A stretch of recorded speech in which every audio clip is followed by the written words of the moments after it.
La heredera y el duque, capítulo 5, de Bárbara Cartland. Cuando Drena se levantó después de haberse puesto de rodillas para recibir la bendición, el sacerdote invitó: «Ven ahora conmigo, hija mía, te llevaré a mi casa, mas tal vez debamos presentarnos. Yo soy el padre John». «Yo soy Drena», empezó a decir ella. Pensó con rapidez que decirle su nombre completo podría ser peligroso, si su apellido inglés causaría chismorreos y especulaciones.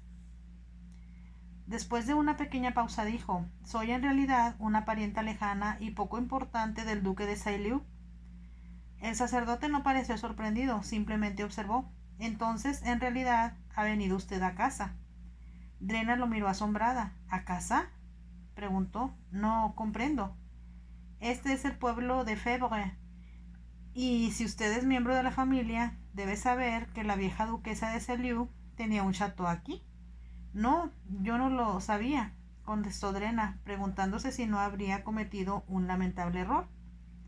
«Es donde tenemos ahora albergados a los huérfanos», explicó el padre John, «porque nadie ha vivido en él desde la Revolución». Se dirigió hacia la puerta mientras hablaba. Cuando llegaron a la entrada del cementerio, vio el caballo de Drena. «Debes traerlo a mi caballeriza», señaló, «aunque es muy pequeña. Podrás ponerlo si quieres en la caballeriza del château. Hay también una pradera donde estará a salvo». Drena sonrió. «La caballeriza de usted me parece muy conveniente y he estado viajando muchas horas». Ambos caminaron y Drena a la vez conducía el caballo de la rienda. Unos minutos después vio frente a ellos una casita. El sacerdote franqueó la reja de entrada, pero en lugar de seguir por el camino de ladrillos que conducía a la puerta del frente, tomó por otro. Este conducía a un cobertizo adosado a un lado de la casa. Era lo bastante grande como para albergar 2 caballos, pero estaba vacío. Como si Drena hubiera hecho la pregunta, el padre John explicó: «No tengo caballos, mas cuando la gente viene a verme, deja sus monturas aquí». Había paja fresca en el suelo, una cubeta de agua y un poco de heno en el pesebre. Cuando Drena desencilló el caballo, pensó que estaría muy cómodo ahí. El padre John no se ofreció para ayudarla, sino que esperó a que ella terminara. Enseguida la llevó de regreso por donde habían llegado, hacia el sendero que conducía a la puerta del frente de la casa. Abrió la puerta diciendo al hacerlo: «La duquesa Alice era ya una mujer madura cuando dejó el gran château de Saint-Leu para venir aquí a pasar sus últimos años». Hizo una pausa y continuó diciendo: «Ella quería dar a su hijo la oportunidad de hacer las cosas a su modo. Mientras vivió, fue muy amada por todos aquí en el pueblo». Drena lanzó un breve gruñido. «¿La duquesa Liz? ¿No era su hijo, el duque François de Saint-Leu?» «Exactamente. Él era un hombre maravilloso. Estoy segura de que se le echa de menos no solo en Saint-Leu, sino en toda Borgoña. Fue guillotinado», completó Drena en voz baja. «Así es», reconoció el sacerdote. «Se lo llevaron de aquí a Dijon y allí le quitaron la vida». Drena pensó que era muy extraño. De todos los lugares que había en Borgoña, ella, por casualidad, llegó a uno donde la familia Saint-Leu tenía un château. Entonces se dijo que había tantos miembros de la familia que nadie se mostraría en particular interesado al saber que otro Saint-Leu había llegado a Fèvre. Si el duque ordenó que la buscaran, cualquier otro apellido habría despertado sospechas. Tuvo la sensación de que su ángel de la guarda continuaba protegiéndola. Si permanecía en ese oscuro pueblecito hasta que Sir Matthew llegara, estaría a salvo. «Tengo una carta importante que debo enviar a Inglaterra», indicó cuando entraron en la casita del sacerdote. «¿Podría usted darme su domicilio para que la persona a quien estoy escribiendo me pueda contestar?» «Por supuesto. Una carta llegará a sus manos si alguien la dirige simplemente así: Casa del sacerdote, Fèvre, Borgoña». «Gracias», dijo Drena. «Eso haré, si usted me lo permite».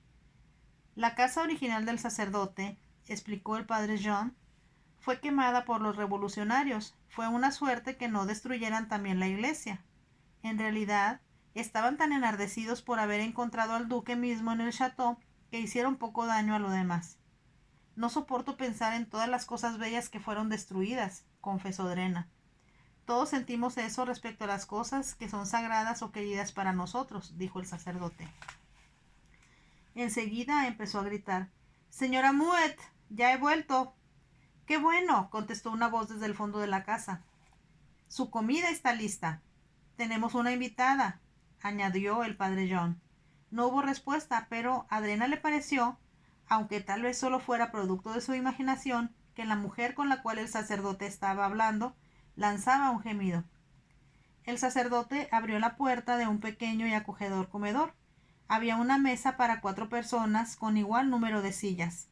Pensó que el padre John debía estar muy restringido respecto al número de invitados que podía recibir.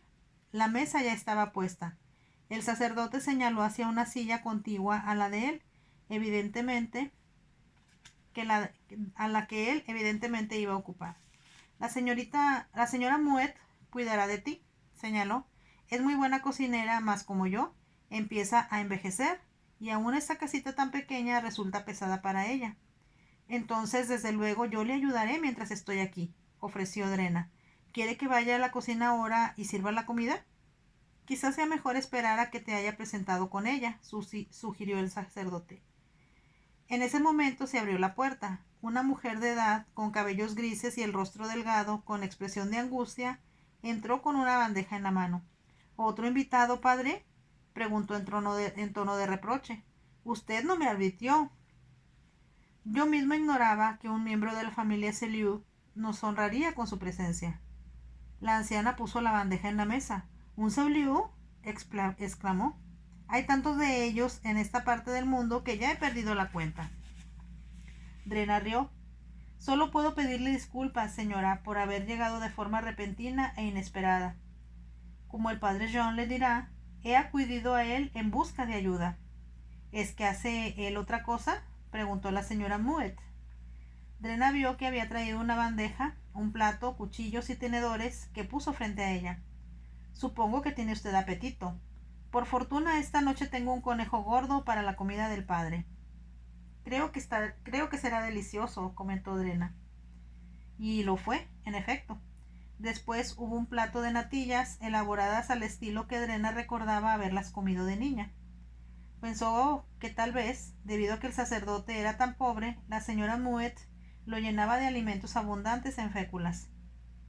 Cuando terminó la frugal comida y el sacerdote se puso de pie, disculpándose, Drena propuso: «Ayudaré a la señora Moet llevando los platos sucios a la cocina. Después, padre, quizás pueda reunirme con usted». El sacerdote sonrió. «Veo que eres una muchacha servicial y muy bondadosa», observó. «Sin embargo, esperaremos a mañana para que veas a los huérfanos. Ve a ayudar a la señora. Te lo va a agradecer». Drena hizo lo que el sacerdote le sugirió. «Si va a ayudarme», dijo la señora Moet, «espero que tenga algo más práctico que ese elegante traje de montar». Drena había metido en la casa el bulto de ropa que atara a la silla de su caballo. Lo depositó en el vestíbulo. «Traigo solo 2 vestidos», aclaró, que fue todo lo que podía traer en la silla del caballo. ¿Y a dónde iba con tanta prisa? «Llegué aquí en busca de refugio. Estoy huyendo de un peligro terrible y le he pedido al padre que me esconda hasta que alguien a quien he escrito en Inglaterra pueda llegar por mí». La señora Moet pareció sorprendida. «¿De Inglaterra?», repitió. «Estoy ansiosa de ponerme en contacto con él lo más pronto posible», continuó Drena. «Necesito enviarle una carta esta misma noche. Tengo solo que agregar el domicilio donde estoy hospedada». «El tendero maneja las cartas y él está muy cerca de aquí», explicó la mujer. «Si su carta es urgente, se la llevaré esta misma noche. Le agradecería mucho si pudiera hacerlo, mas por favor no le diga al tendero que estoy aquí». Pensó por un momento y al instante añadió: «Si tiene que decírselo, tal vez pudiera contarle nada más que soy un miembro de la familia Saulieu y que he venido a ver el château de la duquesa Alice. Muchos de los Saulieu han venido a hacer lo mismo, y el tendero no le sorprenderá que haya otro más por aquí». «Gracias, muchas gracias. Es usted muy bondadosa. Es de la mayor urgencia que nadie sepa dónde estoy». Los ojos de la señora Moet brillaron con alegría. Si la vieran tal como está usted ahora, sería difícil que no la miraran por segunda vez. Me quedaré aquí con usted en la casa. Ayudaré con los huérfanos en el chateau, como el padre John me pidió que hiciera. Agradeció que la señora Mouet no la presionara con más preguntas, sino que la condujera a la planta alta de la casa. Había solo 4 dormitorios en ella, pero los 2 reservados para los huéspedes eran muy pequeños.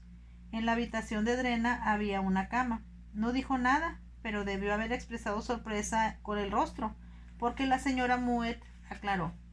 Supongo que el padre John le comentó que la casa del sacerdote fue quemada durante la revolución y con todo lo que había en ella. ¿Él estaba aquí? Él era muy joven entonces. Todos nos sentimos encantados de tenerlo aquí, porque impulsó a todo el pueblo a hacer cosas que nunca se habían hecho antes. Suspiró. Pero cuando llegaron los revolucionarios, continuó, tuvo que ocultarse, y en cuanto se fueron, celebró misas en secreto, siempre temeroso de que esos hombres crueles volvieran y destruyeran la iglesia. Era evidente, por la forma en que la mujer habló, que lo que habían sufrido durante la revolución, y que esto estaba aún muy claro en sus mentes. Y durante la guerra, continuó la señora Mouet, estuvimos más pobres que nunca, puesto que los hombres que trabajaban los campos fueron enlistados en el ejército. Con frecuencia me pregunto cómo es que aún estamos vivos. Hay una cosa que quiero decirle, se apresuró a decir Drena. Puedo pagar por estar aquí. La señora Mouet movió la cabeza de un lado a otro. Estoy segura de que el padre Jean no lo aceptará. Él compartiría su última migaja de pan con cualquiera que solicitara su ayuda. Temía que fuera usted a decirme eso, señora. Así que vamos a tener que ser muy astutas. Yo le daré dinero, le aseguro que puedo hacerlo, y con él podrá comprar comida para el padre y para nosotras. ¿De veras puede dar ese dinero? El padre se enfadaría mucho conmigo si pensara que la estoy privando de algo que pudiese hacerle falta. Le juro sobre la Biblia que tengo dinero suficiente. No puedo permitir que el padre John o usted sufran privaciones, porque yo les he impuesto mi presencia. Sacó de su bolsillo al hablar un pequeño paquete de francos franceses, que deslizó en la mano de la señora Mouet. Eran el equivalente a 5 libras esterlinas. La señora Mouet miró el dinero con asombro y preguntó, ¿todo eso? Podría comprar un banquete para todo el pueblo con la 10ª parte de esa cantidad. Usted disponga de lo que considere necesario y, cuando se haya terminado, le daré más. En realidad había dividido su dinero de modo que lo llevaba en varios bolsillos. Era para evitar que alguien se mostrara desconfiado de que llevara tal cantidad encima. La señora Mouet estaba todavía mirando el dinero, entonces exclamó, el padre la bendecirá por esto, señorita, y yo le doy las gracias desde el fondo de mi corazón. Con rapidez, como si la avergonzara de mostrar sus emociones, fue a traer sábanas y fundas limpias. Drena le ayudó a hacer la cama. Cuando terminaron, Drena bajó a dar las buenas noches al padre John.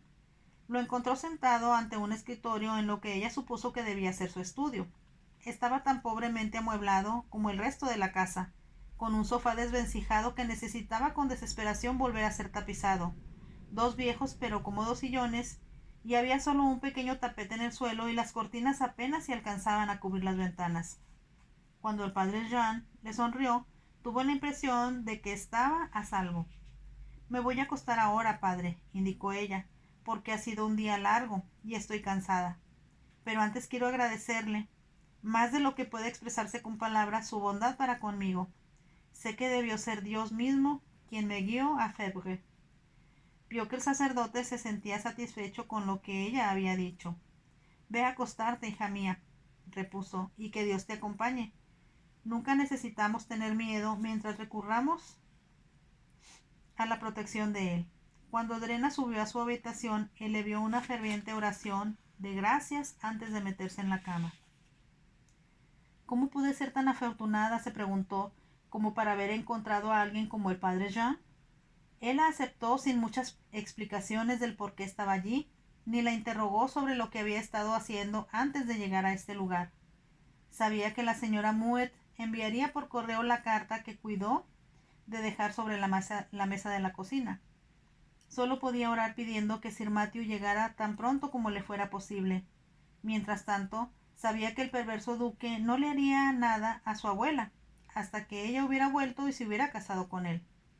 Cuando se metió en la cama pudo darse cuenta de cuán cansada estaba. Además, estaba un poco tensa por las muchas horas que había estado cabalgando. Todo estaba muy silencioso, excepto que a la distancia se oía el chillido peculiar de un búho. Mientras lo escuchaba, se le cerraron los ojos y se quedó dormida. Por la mañana, Drena se puso uno de los vestidos que llevaba con ella y que era comparativamente sencillo.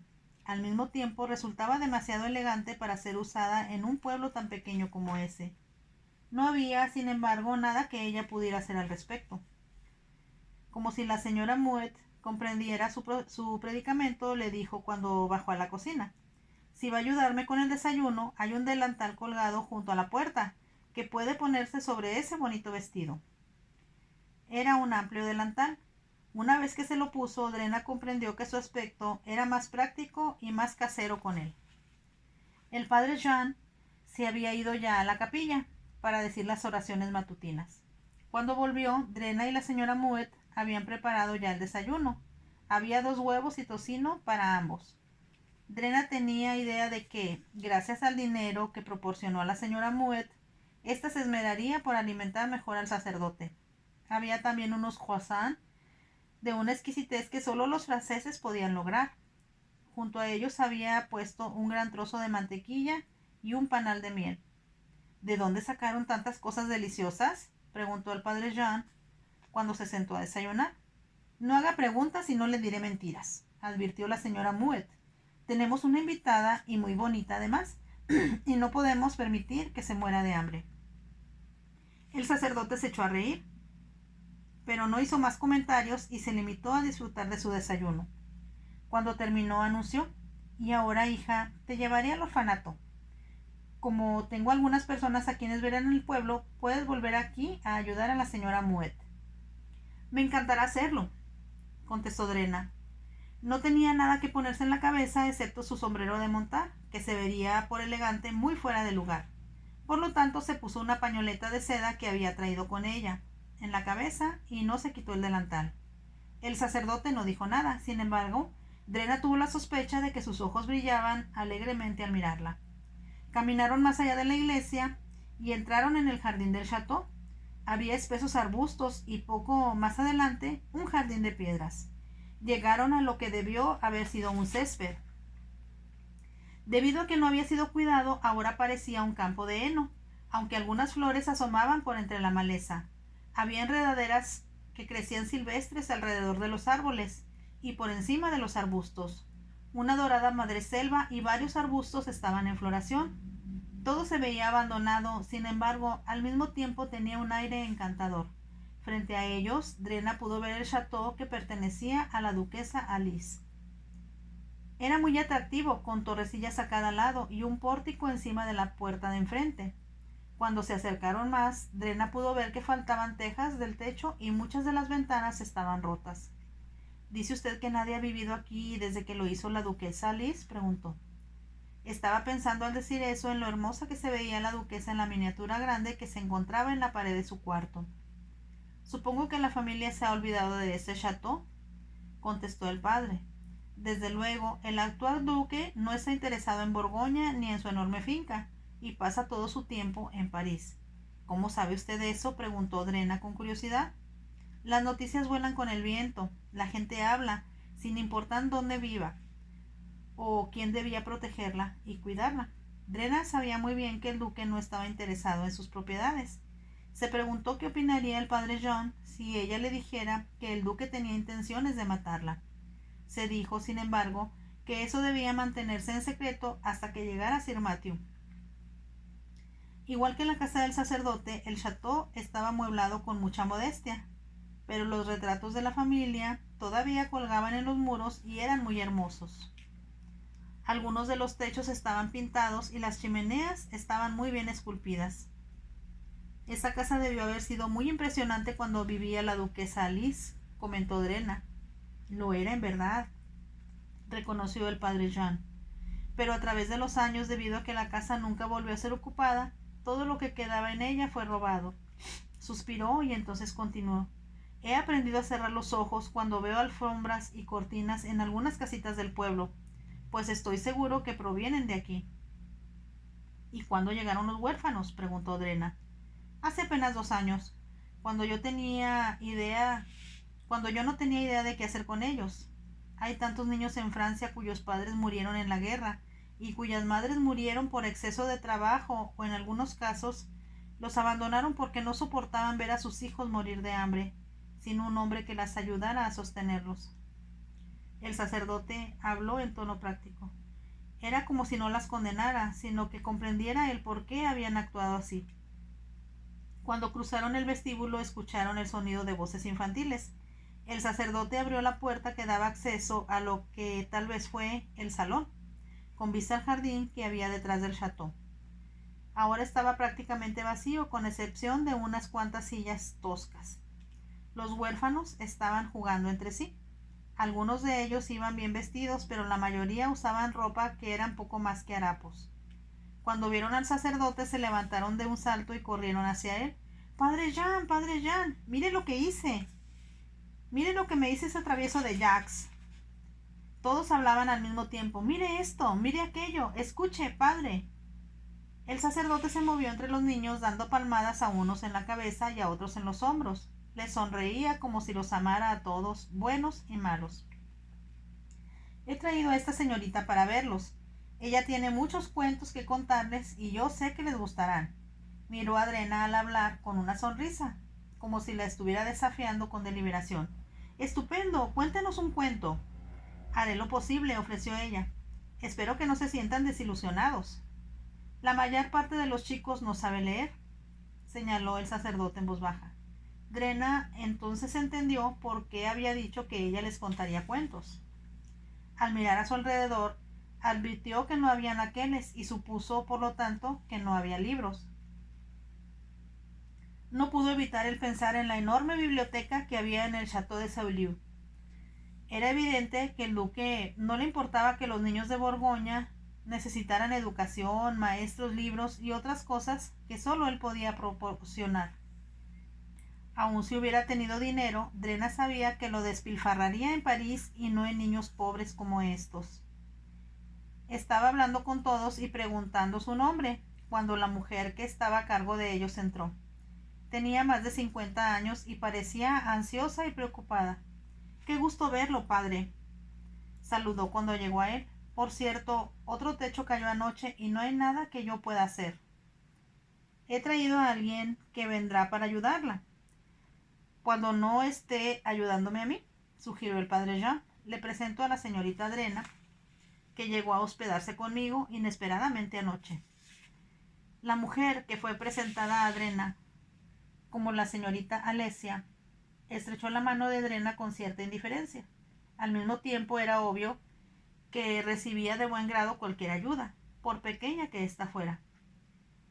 Cuando el sacerdote se retiró, dijo a Drena: «Me siguen trayendo más huérfanos. Sin embargo, no tenemos dinero para alimentar siquiera a los que ya están aquí. Es una desgracia que nadie se preocupe por nosotros o comprenda que los niños, por indeseables que sean, tienen que comer». Debido a que era obvia su inquietud, Drena le dio la misma cantidad de dinero que había dado a la señora Mouet. La señorita Alesia le hizo la misma pregunta. «¿Puede usted realmente darme todo este dinero, señorita? Casi no puedo creer lo que ven mis ojos. He estado pidiendo dinero e implorando ayuda al cielo, pero no me había llegado ni un penique desde hacía más de 2 semanas». «¿De dónde le envían el dinero?», preguntó Drena. «Se supone que debe provenir del ayuntamiento de Dijon. Pero hay tantas necesidades a las que tienen que atender que no hay fondos suficientes para todos». Se encogió de hombros. «Cuando menos, eso es lo que me dicen. Si la gente del pueblo no se compadeciera de nosotros y nos trajeran papas y nabos de sus hortalizas, estos niños ya se habrían muerto de hambre». Miró a Drena con ansiedad al preguntar: «¿Puede realmente invertir todo esto en ellos? Estoy segura de que nos durará mucho tiempo». «Por supuesto, hágalo, para que ellos ya no sufran hambre», insistió Drena. «Trataré de darle más». Pensó que aun cuando volviera a Inglaterra les enviaría dinero. Estaba segura de que su abuela le daría cualquier cosa que ella le pidiera para estos niños. Se percató al verlos de que estaban muy delgados y pálidos, como si no estuvieran comiendo lo que debían o en las cantidades necesarias. Algunas de las niñas eran muy bonitas. Sin embargo, una vez que pasó la emoción de su llegada, se aplacaron para sentarse con indolencia en el suelo. No jugaban con entusiasmo. Estaban demasiado cansados o demasiado hambrientos para moverse mucho. ¿Quiere que le ayude a cocinar el almuerzo?, preguntó. ¿O prefiere que entretenga yo a los niños? Yo haré el almuerzo, contestó la señora Alesia. Si usted se queda aquí, puedo ir de compras. Con el dinero que usted me dio, tendrán un verdadero festín. Drena sonrió y volvió al salón. Los niños se reunieron en torno a ella y Drena empezó a contarles un cuento. Era uno que ella había leído de niña. Lo aumentó con pequeñas anécdotas de cosas que ella misma había hecho. Hizo que la heroína pareciera más aventurera de lo que era en el cuento original. Los niños le escucharon con marcada atención, que resultó muy conmovedora para Drena. Cuando terminó su relato, continuó con otro. Su voz empezaba a enronquecer cuando por fin la puerta se abrió y la señorita Alesia anunció en tono de triunfo: «El almuerzo está listo. Les espera una gran sorpresa». Los niños se pusieron de pie y corrieron a la habitación contigua, que había sido originalmente el comedor. Se habían juntado varias mesas, pero aún no había manteles. Al entrar los niños, cada uno tomó un plato de una mesa lateral colocada cerca de la puerta. Eran los platos en que les servían la comida. Entonces, cuando vieron que en un extremo de la mesa había una enorme pierna de cordero, lanzaron gritos de regocijo. No había solo carnero. Como si la señorita Alesia estuviera decidida a compensarlos por las carencias que estaban padeciendo, había también pequeñas salchichas. Elaboró una salsa con hongos de un tipo que solo podía conseguirse en Francia. La señorita rebanó el cordero en porciones iguales para cada uno y cuando terminó de hacerlo quedaba ya muy poca carne. Los niños comieron cuanto les fue puesto enfrente. Se comieron hasta el último vestigio de las papas y los nabos que también se habían cocinado. La señorita Alesia miró a todas las caritas felices que la rodeaban y dijo: «Y ahora, gracias a que esta bondadosa dama está aquí, vamos a tener una golosina especial». «¿Más?», preguntaron varios de los niños. «Sí, más», contestó la señorita Alesia. Se llevó el desnudo hueso de la pierna de carnero. Volvió con un platón que hizo que todos lanzaran exclamaciones ahogadas antes de empezar a aplaudir. Era de hecho un enorme soufflé de chocolate, con este escurriendo a los lados y un aroma delicioso. Los niños estaban tan emocionados que Drena sintió que se le humedecían los ojos de lágrimas. Pensó que nunca había visto a niños tan felices y, pensó, por tan poco dinero. ¿Cómo podía el duque gastar el poco dinero que tenía en obsequiar joyas a la condesa Eugenie? ¿Cómo podía permitir que niños tan pequeños como estos padecieran hambre? Es cruel en todos los sentidos, se dijo Drena. De pronto recordó que estaba huyendo de él y se estremeció involuntariamente. Durante los 2 días siguientes, Drena estuvo muy ocupada. Casi no tuvo tiempo de pensar en sí misma ni en las dificultades que le esperaban en el futuro cercano. Ayudaba en la casa del sacerdote durante las mañanas. Por las tardes iba al orfanato para jugar con los niños. Les organizó juegos en el jardín. Estaba pensando que cuando recuperaran peso organizaría carreras de competencia y juegos más fuertes. Pero lo que a ellos más les gustaba era sentarse alrededor de ella y escucharlas narrarles cuentos. Estos se volvían más y más fantásticos a medida que pasaban los días. Cuando Drena tenía varios días ya, dio a la señorita Alesia otras 5 libras. Cuando menos, los niños habían tenido una comida decorosa todos los días. Drena sabía que no se le debía terminar el dinero antes que Sir Matthew llegara. Era extraordinario lo mucho que la señora Mouet y la señorita Alesia podían comprar por unos cuantos céntimos en las tiendas locales. Cuando llegó el sábado, Drena decidió limpiar la iglesia. Recordó lo polvorienta y sucia que la había encontrado al llegar. Esperaba que cuando el padre John celebrase la misa el domingo, se vería muy diferente. Empezó limpiando la cruz de latón que lucía el altar. Después sacudió los candelabros, que también eran del mismo metal. Después de eso barrió la nave. Empujó los asientos hacia un lado para poder barrer toda la basura que entraba por la puerta del frente y que se había acumulado por años. Sin duda alguna, estaba pensando, debe haber alguien en el pueblo que pueda venir a pintar las paredes interiores. La cubierta del altar está rota y debe ser resanada. Entonces recordó que las mujeres tenían que luchar solas para sobrevivir. La mayor parte de la gente tenía para comer solo lo que lograba cultivar. Los hombres que regresaron de la guerra estaban casi todos inválidos y podían ayudar muy poco. Un hombre había quedado ciego, otro había perdido un brazo, otro más una pierna. No existían escuelas y los niños jugaban en el camino. Cuando supieron lo que estaba sucediendo en el orfanato, suplicaron que se los dejara entrar. Escuchaban fascinados los cuentos que Drena les relataba. Ella estaba pensando en los cuentos que les contaría al día siguiente mientras barría la iglesia. Propuso que el domingo lo consideraran día de descanso. Los niños, sin embargo, protestaron diciendo que querían que ella fuera como siempre. Se preguntó si estarían ya listos para absorber una pequeña lección de historia, en lugar de oír narraciones sobre hadas, gigantes y dragones. Una lección de historia sería muy apropiada. No estaba segura si ella sabía lo suficiente sobre los reyes de Francia como para hablarles de ellos. Inmersa en sus pensamientos, escuchó de pronto ruido de pasos. Al levantar la vista, vio que un hombre entraba en la iglesia. Era alto y de anchos hombros. Cuando lo miró, Drena tuvo la sensación de que lo había visto antes, en alguna parte. De pronto temió que pudiera ser alguien que había llegado de Saulieu para descubrir dónde estaba. El hombre se quedó inmóvil al verla. Drena se sintió segura, por su aspecto, de que se trataba de un caballero. Era evidentemente rico, o cuando menos lo bastante como para darse el lujo de usar ropa muy costosa, de corte impecable. Su corbata estaba atada de una forma muy complicada, con las puntas de su cuello alto muy por encima de la línea de su mandíbula. «Buenos días, señorita», saludó en francés. Mientras la saludaba, Drena vio que la miraba con fijeza y con evidente asombro. Sintió miedo. Ella no tenía idea de lo hermosa que se veía a la luz del sol que entraba por el emplomado que había sobre el altar. «Buenos días, señor», contestó. A pesar de sí misma, su voz tembló. «Le agradecería mucho», explicó el recién llegado, «que me permitiera ver el registro de matrimonios». Drena comprendió con alivio que no la buscaba a ella. «Sí, sí, desde luego. Creo que está en la sacristía». Se dirigió hacia la sacristía, que se encontraba a un lado del altar. El recién llegado dijo: «Usted no es francesa, ¿verdad? ¿Cómo podría ser otra cosa que inglesa?» Drena rió. «En realidad soy una cuarta parte francesa, pero vivo en Inglaterra». «Entonces hablemos en inglés», propuso el recién llegado, hablando en ese idioma.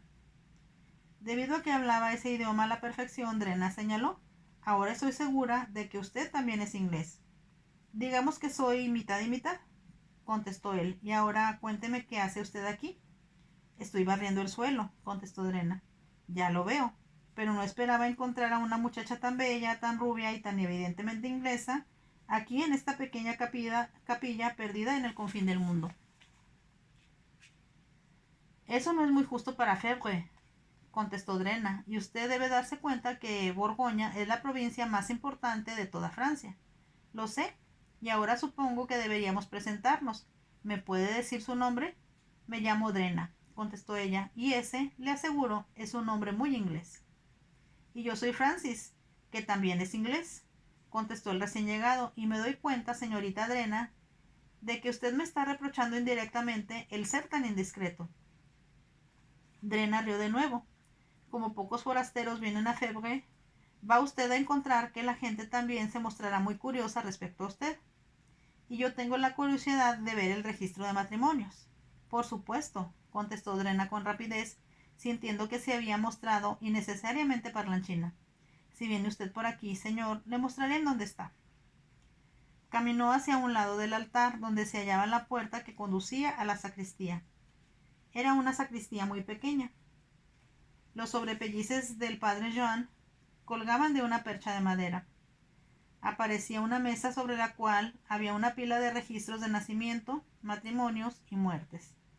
Drena miró el primero y al ver que eran de nacimientos lo hizo a un lado. El siguiente que encontró lo empujó hacia el señor Francis. Estoy segura de que encontrará aquí lo que está buscando, dijo. Al decirlo, abrió el libro. Era un libro muy, muy viejo, y las anotaciones se remontaban a la época en que el pequeño templo había sido construido a principios del siglo XVIII. El recién llegado miró con detenimiento la primera página para asegurarse de la fecha de la primera anotación. Entonces volvió con rapidez un número considerable de páginas antes de volver a ver las fechas en cada una de ellas. Era evidente que buscaba una anotación de una fecha en particular, bastante posterior. No dijo nada y Drena se preguntó si iba a tardarse mucho en la búsqueda, si debería traerle una silla de la nave. Mientras él miraba el libro, Drena pudo observarlo a sus anchas y pensó que era en extremo opuesto. Parecía muy inglés, pero había algo en él, además, que ella juzgó que había heredado de sus ancestros franceses. Se preguntó si sería su padre o su madre el francés. Pensó que era muy impertinente preguntárselo.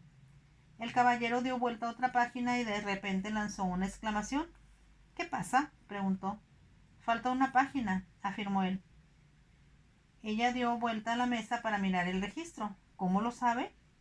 No hubo matrimonios registrados desde 1789 a 1790. Era verdad, y para asegurarse, Drena dio vuelta a la hoja. Constató que la página anterior terminaba en 1788, que era anterior a la Revolución. Entonces la siguiente página empezaba en 1791. Sin duda debieron haberse celebrado matrimonios en ese lapso que falta, ¿no?, comentó Drena. Eso creo, contestó el señor Francis. Y eso es precisamente lo que estoy buscando. Tendrá que preguntar al padre Jean lo que sucedió con las páginas faltantes. ¿El padre Jean? ¿Me quiere decir que aún sigue aquí? Sí, está aquí. ¿Lo conoce usted? He oído hablar de él y me gustaría verlo ahora mismo. Puede encontrarlo en la casa del sacerdote, porque está escribiendo su sermón para mañana. El hombre, que se hacía llamar Francis, la miró con lo que a ella le pareció una expresión burlona de desolación. ¿Está usted tan ansiosa de librarse de mí?, preguntó. Esperaba que sería lo bastante bondadosa como para mostrarme el camino. No he terminado todavía de barrer, repuso Drena, pero como es casi la hora del almuerzo, tal vez pueda dejarlo para más tarde. Me sentiría muy desilusionado si tuviera que andar de un lado a otro del pueblo y tal vez llamando puertas equivocadas. El pueblo no es tan grande como para que alguien se pierda, comentó, pero lo llevaré con el padre Jean. Cerró el libro y lo puso sobre el registro de nacimientos. Caminó frente a él y salió de la iglesia a la luz del sol. Afuera del cementerio de la capilla vio con asombro un faetón muy lujoso, de impresionante aspecto. Era tirado por excelentes caballos. El mozo de cuadra a cargo de él llevaba una librea que ella estaba segura era inglesa, así como un alto sombrero de picos. Cuando el señor Francis apareció, el mozo bajó de un lado del faetón y esperó a que su amo subiera al asiento del conductor.